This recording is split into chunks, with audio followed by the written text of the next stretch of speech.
সহ্য করতে করতে ধৈর্য হারিয়ে ফেলেছি, তবুও মনকে বুঝিয়ে চলেছি আজ নয় কাল সব ঠিক হয়ে যাবে।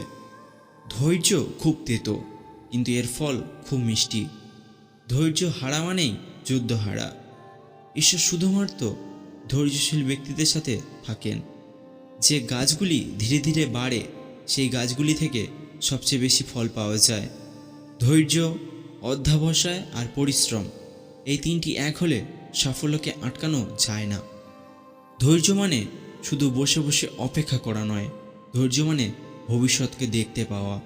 ধৈর্য মানে কাঁটার দিকে তাকিয়ে গোলাপকে দেখা, রাতের অন্ধকারের দিকে তাকিয়ে দিনের আলোকে দেখা। ধৈর্য হলো এমন একটি গুরুত্বপূর্ণ জিনিস, যদি সেটি আমাদের মধ্যে না থাকে তাহলে আমরা কোনো কিছুই জয় করতে পারবো না, সব কিছুতেই পরাজিত হব। তাই আমাদের কখনো অধৈর্য হওয়া উচিত নয়।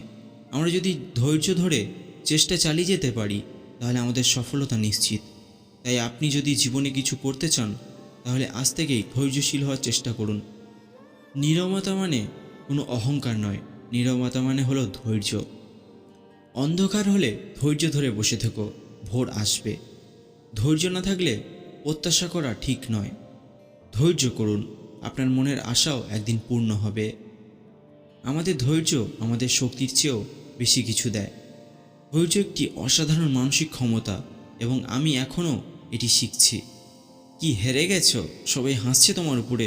ধৈর্য ধরো, শেষ হাসিটা কিন্তু তুমি হাসবে।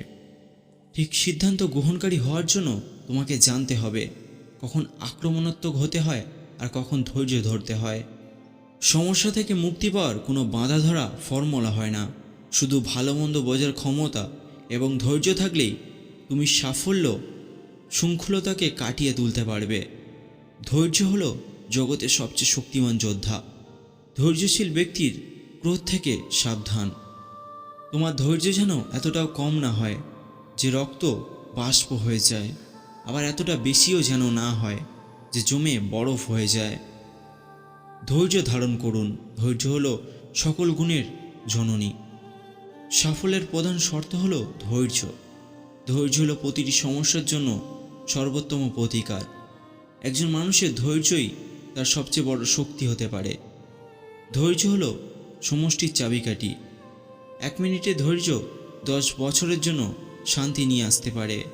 আর একটু চেষ্টা করো, আর একটু ধৈর্য ধরে থাকো, তাহলে যেটা একসময় তোমার কাছে মনে হতো অসম্ভব সেটাই হয়তো তোমার সামনে এসে উঠবে সাফল্যের হাত বাড়িয়ে।